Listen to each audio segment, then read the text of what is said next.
All right, Shalom. I want to give all praises unto Yahawah, BAHSHAM, YAHAWASHI, BAHSHAM, QADASH. Yahawah being the Heavenly Father, the true name of the Heavenly Father.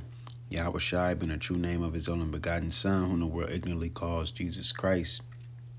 I also want to give double honors unto the apostles and elders of Great Millstone. Blessings and salutations unto the elect of Yasharahla, which consists of the so-called Negroes, Latinos, and Native Americans. And blessings and salutations to the hopefully elect that I came out there enduring this truth across the four corners of the earth. Looking forward to the downfall and destruction of Babylon, also known as America today. And just getting into a quick lesson. I don't know exactly how long it'll be. I just had in mind to just bring out one precept, just dealing with this video, which it says a chariot shoots down drone. You know, and this lady right here, she was. I'll leave the link to this brother's to this video in the description box. I really just wanted to get the screenshot of them saying, "Oh, he's like right on it," because when you watch the video, you'll see one of them drones going towards. So people been seeing drones and they've been seeing orbs. All right, some lights just hovering, some lights just moving, and as we know, it's just Esau trying to control the narrative, okay?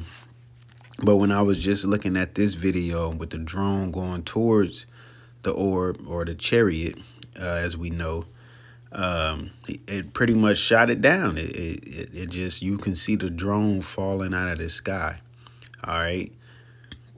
I don't know if it shot it down, if it just, knocked the electricity out of it and it fell. Well, no, it probably was still there because I believe it still had its lights on, but nonetheless, like she said in the video, I told y'all those drones is there for those orbs, so they end up bringing one of the drones close to it and hey, it went bye-bye. This is 2 Ezra chapter 9 verse 1. It says, he answered me then and said, measure thou the time diligently in itself, and when thou seest part of the signs pass, which I have told thee before, then shalt thou understand that it is the very same time wherein the highest will begin to visit the world which he made. And this is part of the Most High visiting the world which he made. The angels are known as the eyes of the Lord.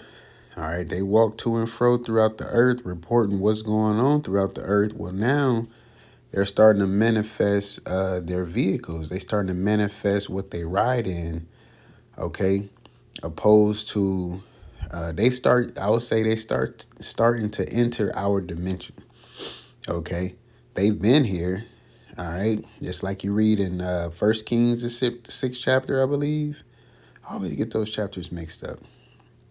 But when Elisha asks for the Heavenly Father to open the eyes of the young boy that was with him, and then he was able to see the chariots. Well, Elisha knew that they was there. He could see them. But he prayed to the Heavenly Father that the young boy's eyes could be open, and that's when he was able to see him.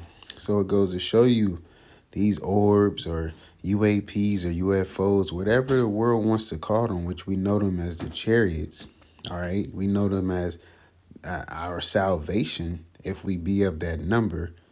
All right, they've always been there. It's just we're at the end, and the Lord is visiting the world which he made. Why? Continuing on, verse 3, 2 Ezra 9 and 3. Therefore, when there shall be seen earthquake and uproars of the people in the world, then shalt thou well understand that the Most High spake of those things from the days that were before thee, even from the beginning, because the prophets that came before us was speaking the same things.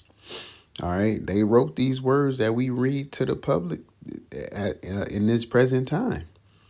Okay, so all of this was already written and meant to happen from the beginning. It's just what happened over time is Esau was able to actually pull a veil over the world. Okay, hey, just look at it like you see some of them movies. You have a couple kids up under the covers with a flashlight telling scary stories. That's what Esau did. He pulled a cover over the whole world and told his own stories. All right.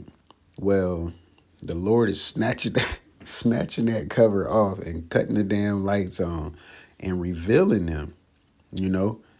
All right.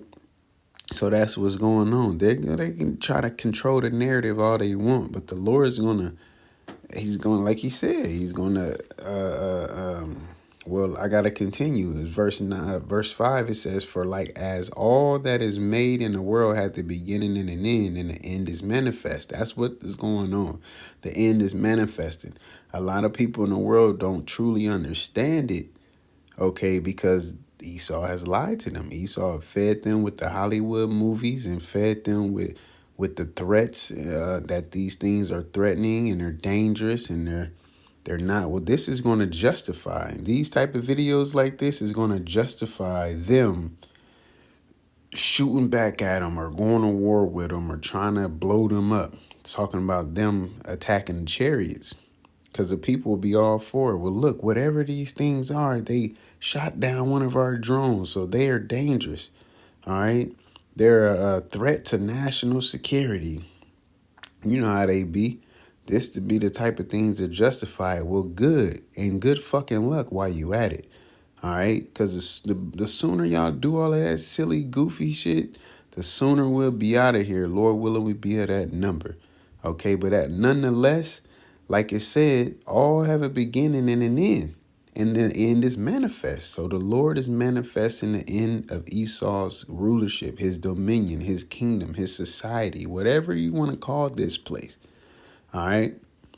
Verse 6, it says, "Even so the times also of the highest have plain beginnings in wonders and powerful works and endings in effects and signs." And this is what's going on. A lot of things is going to be happening. It's going to look like a sci-fi movie, a special with a bunch of high quality special effects, man. Because the Lord about to show up and he about to show out. All right. I'm going to continue reading on to verse 8 because that's important as well. It says, "And everyone that shall be saved and shall be able to escape by his works and by faith whereby ye have believed shall be preserved from the said perils and shall see my salvation in my land." All right, not actually in the land that was given to the Israelites, but just within the borders of the people where the people are. Okay, people before it was a place. So within Yasharala, which in the so-called Negroes, Latinos, and Native Americans. Oh, next, like it says, "and within my borders, for I have sanctified them for me from the beginning." So the elect, the Lord already sanctified from the beginning. The elect, the ones that's going to be saved out of these perils that's coming. All right. And the perils being what? Jacob's trouble, being famine. All right, concentration camps, the MOTB, race wars, civil wars, a nuclear war, all of these things, and that has to come to pass and then will come to pass in the near future. They're going to be delivered from that. Okay, like it said, "whereby ye believe and escape by your works, because works without faith is dead," and vice versa. All right, so the ones who believed in YAHAWASHI and gave their diligence to make their calling and election sure. Okay. That's what's coming. All right, is complete destruction to this place. And the Lord is starting to manifest even more the end of this place. Okay, because the angels are starting to show up. All right, it talks about the angels in the scriptures getting busy.